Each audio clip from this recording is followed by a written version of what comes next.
অবতার সার মহাপ্রভু ব্রাহ্মণ চণ্ডাল কোলাকুলি করিয়েছেন, শ্রীকৃষ্ণ বনের লতাপাতাকে প্রেম দিয়েছেন, কিন্তু মহাপ্রভু বনের বাঘকেও কৃষ্ণ বলে নাচিয়েছেন। ঝাড়িখণ্ড জঙ্গলে হিংস্র ব্যাঘ্রকেও প্রেম দিয়েছেন, সেই বাঘের পায়ের চিহ্ন, মহাপ্রভুর পায়ের চিহ্ন, সাপগুলোর চিহ্ন ঝাড়িখণ্ড জঙ্গলে এখনো আছে স্থায়ী। বাঘকে প্রেম দেবে? মহাপ্রভু যাচ্ছেন, বাঘগুলির গায়ে পা লেগে গেল, বাঘ হিংস্র থাবা নিয়ে গেল, মহাপ্রভু এগিয়ে যাচ্ছে, বাঘ একবার কৃষ্ণ কহ।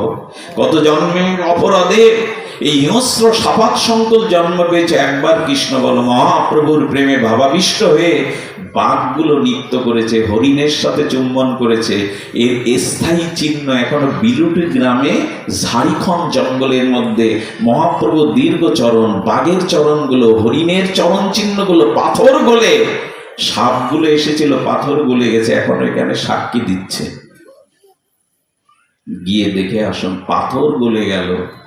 বাঘগুলো কি করলো জানেন? যে পথ দিয়ে মহাপ্রভু চলে গিয়েছিল ওই দিকেই তাকিয়েছিল, তাদের আর হিংসা করা, প্রাণী হত্যা করে শিকার করে খাওয়া হয়নি। কি করেছিল জানেন?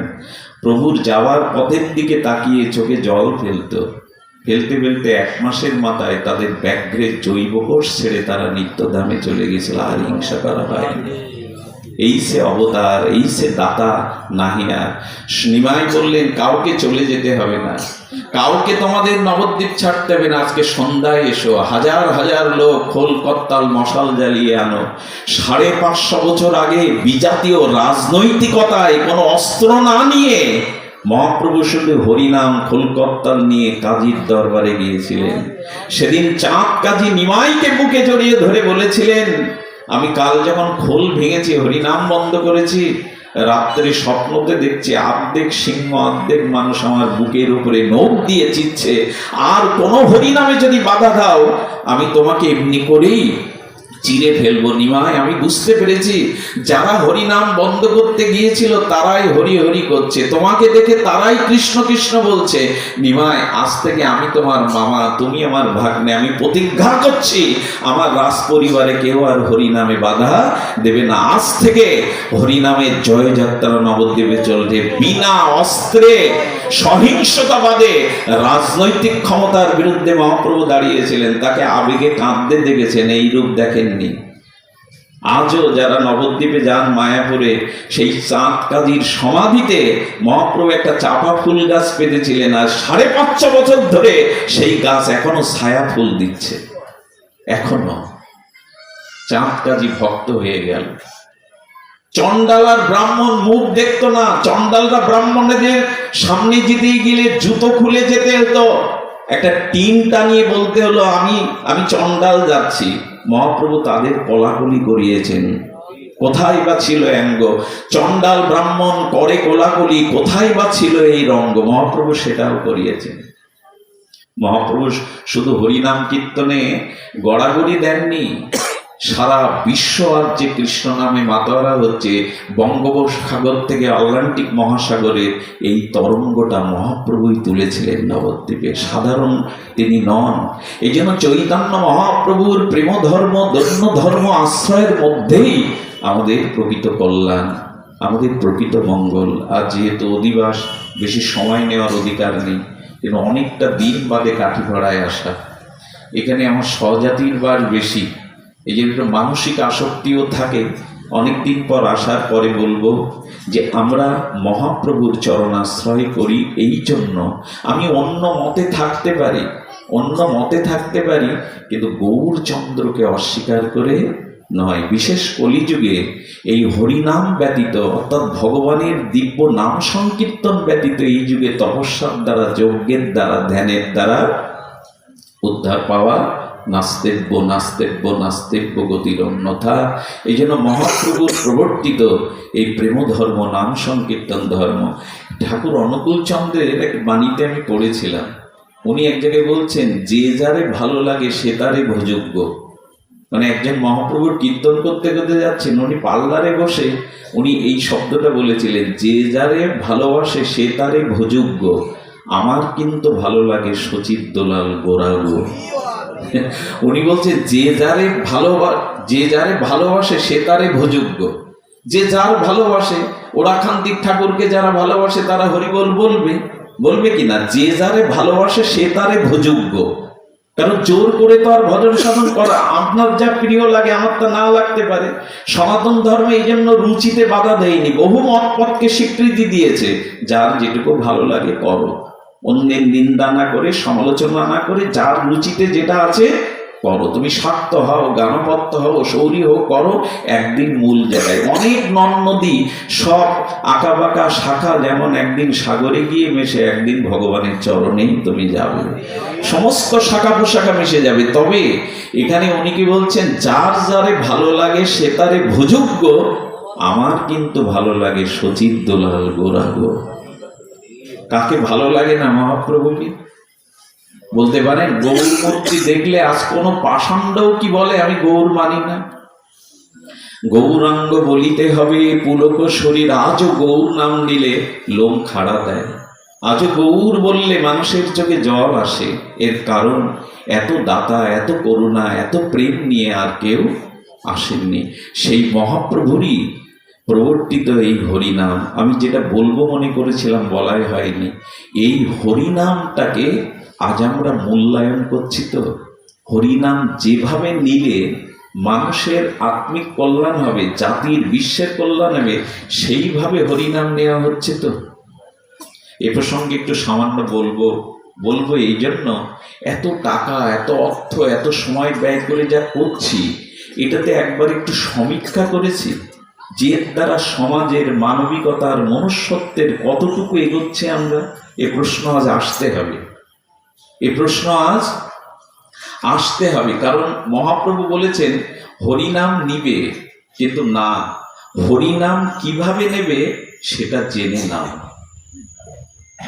এই যে আমরা হরিনাম করছি, সে সঙ্গ হোক, পাক্ষিক হোক, হরিনাম সংকীর্তন হোক, মহাপ্রভু বলছেন যেভাবে নাম নিলে প্রেম হবে জগৎ। আচ্ছা, লিফলেটে কি লেখা হয়?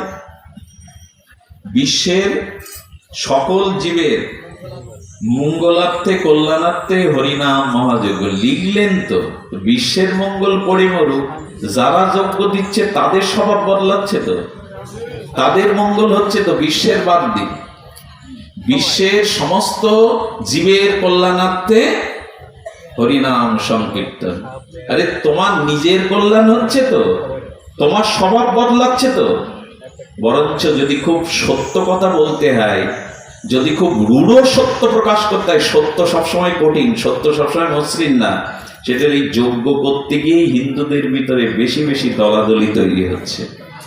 এই যজ্ঞ করতে গিয়েই পাড়া ভাগ হচ্ছে।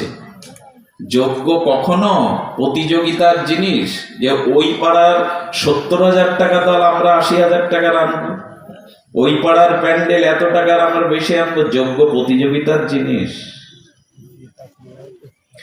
যজ্ঞটা আসলেই কি সেটা কি বুঝেছি? যজ্ঞ শব্দের অর্থ হলো যে ক্রিয়ার দ্বারা ভগবান প্রীত হয়, যে ক্রিয়ার দ্বারা ভগবান প্রসন্ন হয় আর জগতের হিত হয়, এরই নাম যজ্ঞ। মানুষের হিত হয় মানে কল্যাণ হয়, আর ভগবান সন্তুষ্ট হয়, এরই নাম যজ্ঞ। আবার বলি, যে কাজের দ্বারা ভগবান প্রীত হন আর জগতের হিত হয়, এই দুটি কর্মের নামই হলো। এই জন্য যোগ্য ব্যক্তি ছাড়া যজ্ঞ করা সম্ভব নয়। যোগ্য ব্যক্তি ছাড়া তার দ্বারা যজ্ঞ হওয়া সম্ভব নয়। পৃথিবীর সর্বশ্রেষ্ঠ যজ্ঞ হলো রাজসূয় যজ্ঞ। কি যজ্ঞ?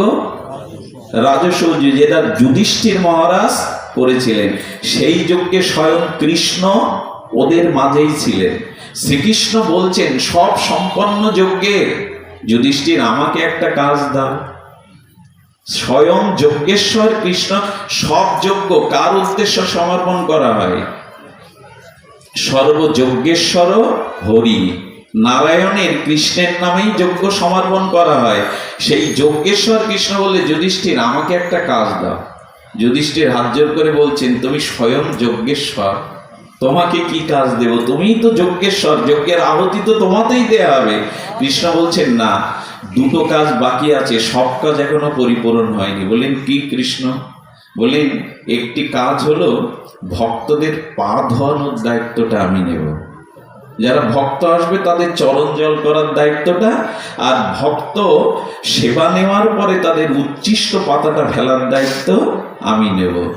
এটা করেছিলেন, মুখে বলেননি। এই হলো যোগ্য ব্যক্তির যোগ্য করার মানসিকতা। স্বয়ং যজ্ঞেশ্বর কৃষ্ণ এই দায়িত্ব নিয়েছিলেন। যোগ্য মুখের কথা, যোগ্য বললাম আর হয়ে গেল। যোগ্য মানে 56 প্রহার 16 প্রহার এরকম না। যোগ্য মানে কি, আপনি পথে যেতে গিয়ে দেখলেন একটা কাঁটা পড়ে আছে, যদি মনে হয় কোনো অন্ধ বা কোনো বৃদ্ধের পায়ে বিদীর্ণ হতে পারে, তাদের মঙ্গলের কথা ভেবে কাঁটাটা নিরাপদের স্থানে রেখে দেওয়ার নাম যোগ্য, যাতে অপরের হিত হয়। অপরের দলাদলি মহাপ্রভু বলে যায়নি, বিভেদ মহাপ্রভু বলে যায়নি, বরঞ্চ খোল করতালে হরিনামে সবাইকে একাকার করার জন্যই যজ্ঞ বলেছিলেন। দুর্দশায় হিন্দু জাতির যজ্ঞের যেখানে প্রসঙ্গ সেখানেই গিয়ে দেখবেন একটা দলাদলি, একটা বিভেদ। তো এই জন্য যজ্ঞের আগে ভাবতে হবে যজ্ঞটা মহাপ্রভু বলেছিলেন। কি বলেছিলেন মহাপ্রভু? বলছেন শুনুন, যজ্ঞের মূল কথা মহাপ্রভু ছিলেন নাম যজ্ঞ, মহাযজ্ঞ। আমাদের এই যে হরিনাম জপটাই হলো যজ্ঞের মধ্যে শ্রেষ্ঠ যজ্ঞ। যজ্ঞ নাম জপযজ্ঞ অস্মি। আমি নিবেদন করছি, আমরা যারা যজ্ঞ দিচ্ছি তারা হরিনাম জপ করি কি? সে জিহ্বায় হোক, মালায় হোক। যজ্ঞ মানে এখানে 3 দিন 4 দিন নাম হওয়া শুধু যজ্ঞ নয়, হরিনাম জপ করাকেই বলে যজ্ঞের মধ্যে। কৃষ্ণ শ্রীকৃষ্ণ বলেছেন যজ্ঞ নাম জপযজ্ঞ হস্মি। ঠাকুর হরিদাস 3 লক্ষ নাম করতেন, তার মধ্যে উপাংশু, বাচিক আর মানর জপ 1 লক্ষ নাম উনি উচ্চেশ্বরে কীর্তন করতেন। উচ্চেশ্বরে কীর্তন করলে বৃক্ষ লতা পাতা জীবজন্তুর কল্যাণ হয়।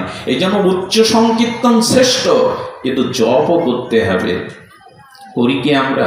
আচ্ছা, এখানে কালকে যারা নাম করবে, আপনার আমার মৃত্যুর সময়, মরার সময় এসে রাগরাগিনী শোনাবে আমার কানে, ওই দিন নাম কার করতে হবে? ওই বড় দলের?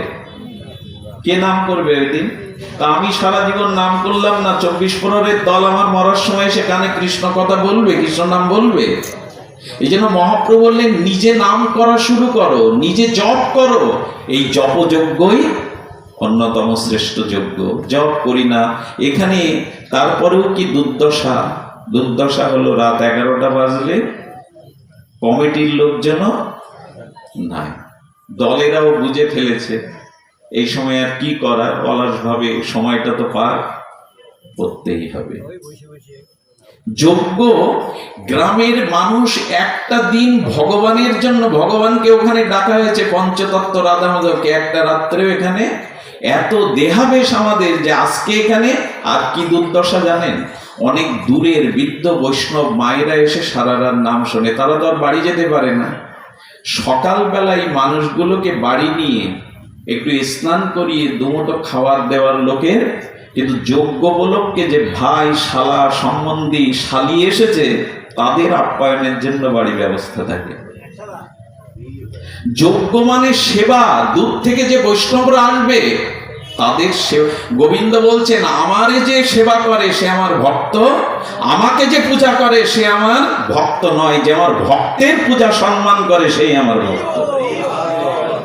কোথায়? এক বৃদ্ধ বসে বসে নাম শুনছেন, এসে শুনেছেন তুমি কি খাবে, সকালে কি খাও, তাকে বাড়ি নিয়ে স্নান করিয়ে সেবা করার দায়িত্বটাই গ্রামের লোকের ছিল। এগুলো হয় কি? যজ্ঞ মানে সেবা। যজ্ঞ মানে সেবা। আমি বিলম্বিত না করে বলবো, যজ্ঞ করতে গেলে মানসিকতা বদলাতে হবে। এটা শুধু ফর্মালিটি মেনটেন করা নয়।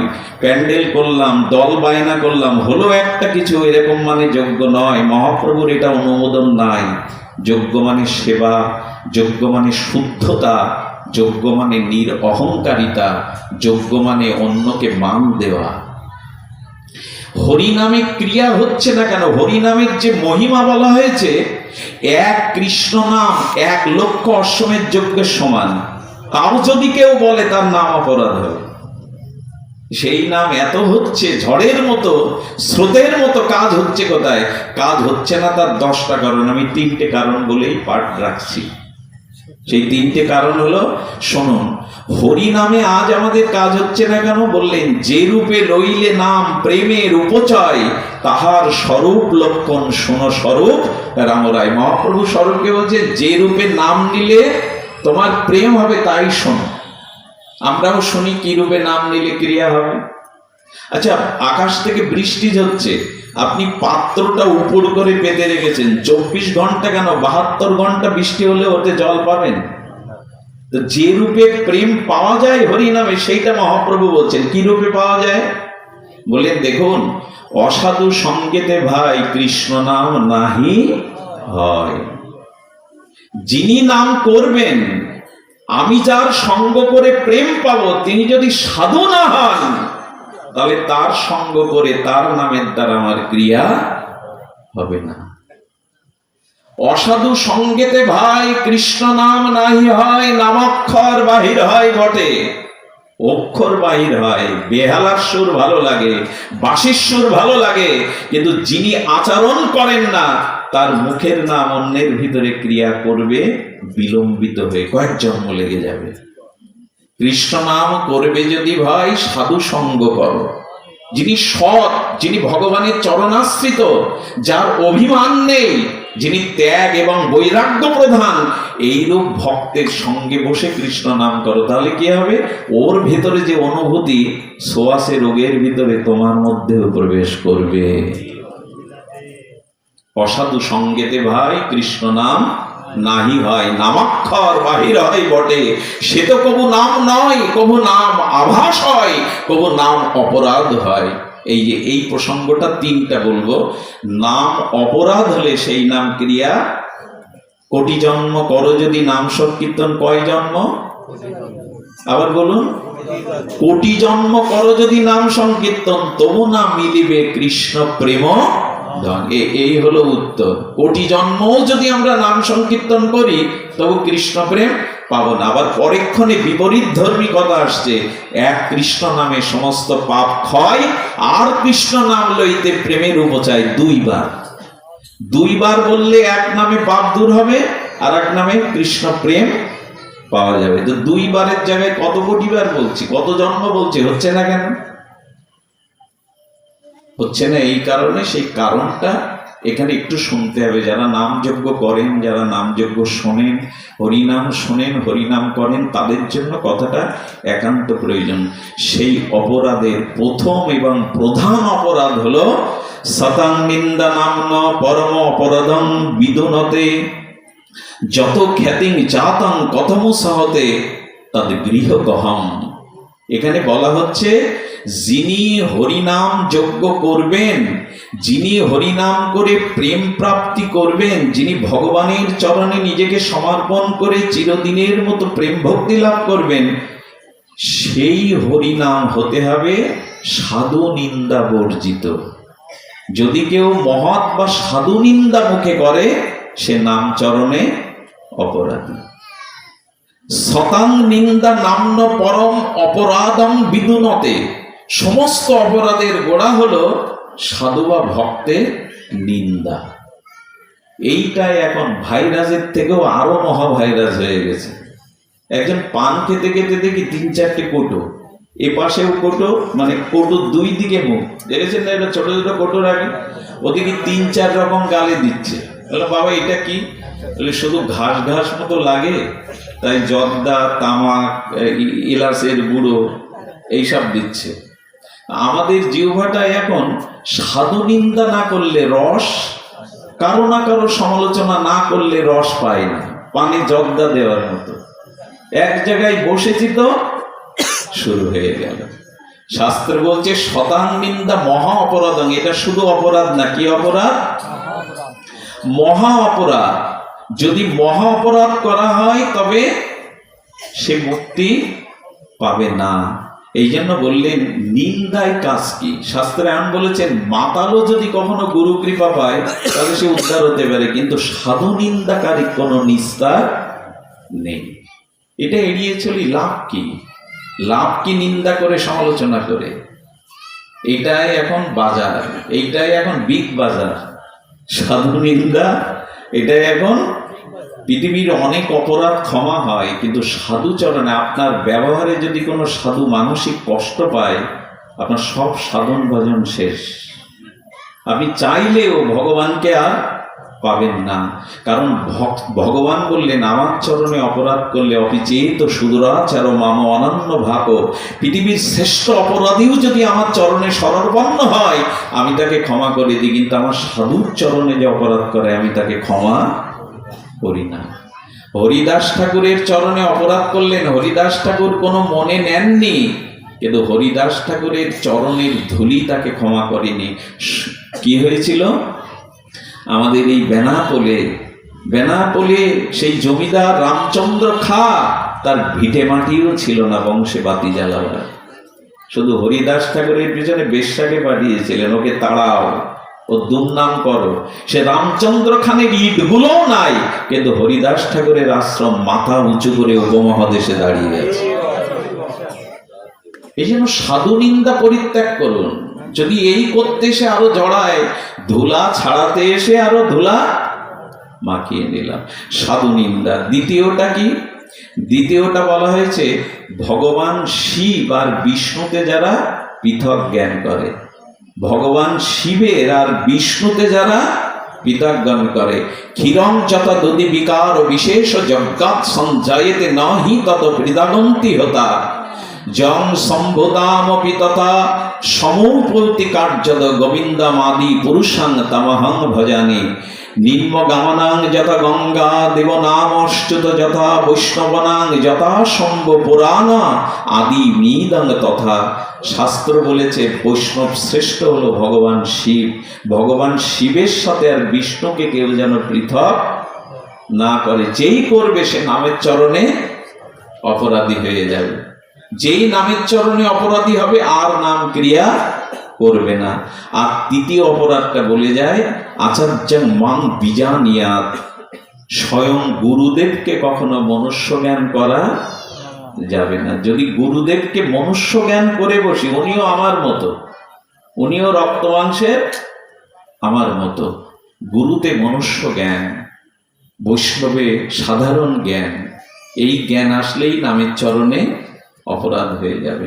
আর একটা জিনিস যেটা বলা হয়, নামের যে মহিমা আমরা যখন বলি যে কোটি অশ্বমেধ যজ্ঞের সমান এক কৃষ্ণ নাম তুলনা করা যাবে না, পুরো পর্বতের সমান সোনা দান করলেও এক কৃষ্ণ নামের সমান, গো কোটি দানেও কৃষ্ণ নামের, এইরকম যখন বলা হয় তখন মনে হয় যে আমাদের নাম করানোর জন্য একটু বেশি বেশি বলা হচ্ছে। এই যেই স্তুতি মনে করবেন সেই অপরাধ এসে যাবে। বরঞ্চ নামের মহিমা স্বয়ং নামই ভগবানও জানে না। আচ্ছা, আকাশে যদি মেঘ করে, তো বিজ্ঞানীরা আজ পর্যন্ত বলে দিতে পেরেছে ওই মেঘের মধ্যে কত মিলিমিটার বৃষ্টি আছে, বৃষ্টি হবে, তারপর যন্ত্রে পরিমাপ করবে, তারপরে বলবে এত মিলিমিটার বৃষ্টি হয়েছে। মেঘ থেকে বলা যাবে? তো হরিনামের মধ্যে কি মহিমা আছে এটা ভগবানেরও জানা না। ওই মেঘে কতটা, একটা ছোট মেঘে বন্যা হয়ে যেতে পারে কিনা, তেমনি হরিনামের মধ্যে কি। আচ্ছা, দিয়াশালার একটা বারুজে একটা গ্রাম পুড়িয়ে দেওয়া যায় না? যদি বারুজে একটা গ্রাম পুড়িয়ে দেওয়া যায়, তো হরিনামে আপনার অনন্ত জন্মর পাপ পুড়বে না কেন? যদি ফটকিরি দানা দিলে একটা জল শুদ্ধ হয়ে যায়, ঘোলা জল, দেখ হরিনামে আপনার হৃদয়ের ময়লা যাবে না কেন? নামে সবই শক্তি আছে। সেই শক্তিটা গ্রহণ করতে গেলে প্রথমে সাধু নিন্দা, গুরুতে মনুষ্য জ্ঞান, আর শিব এবং বিষ্ণুতে যেন পৃথক না করি। আর নাম অতিরিক্ত করে প্রশংসা করা এরকম ভাব যেন কখনো না হয়। আজ এইটুকুই। আপনাদের মঙ্গল হোক, কল্যাণ হোক, আগামী দিনের যোগ্য জয়যুক্ত হোক। জয় শ্রী গুরু প্রেমানন্দে। জয় রাধে। আমাদের দাদাজিরা এসেছিলেন, ওনারা ভালো কীর্তন করেন, বা দূর থেকে যারা এসেছেন, অনেক দূর দূর থেকে, তাদের চরণে প্রণিপাত জানাই, তাদের কাছে আশীর্বাদ প্রার্থনা করে এই যজ্ঞের সুফল সফল কামনা করে আজকের মতো হরিকথার বিশ্রাম। জয় রাধে। ও সকলের জন্য সেবকগণ, কমিটিগণ প্রসাদের আয়োজন করেছেন। প্রসাদ পেয়ে তবে যাবে। জয় রাধে। অরুণদা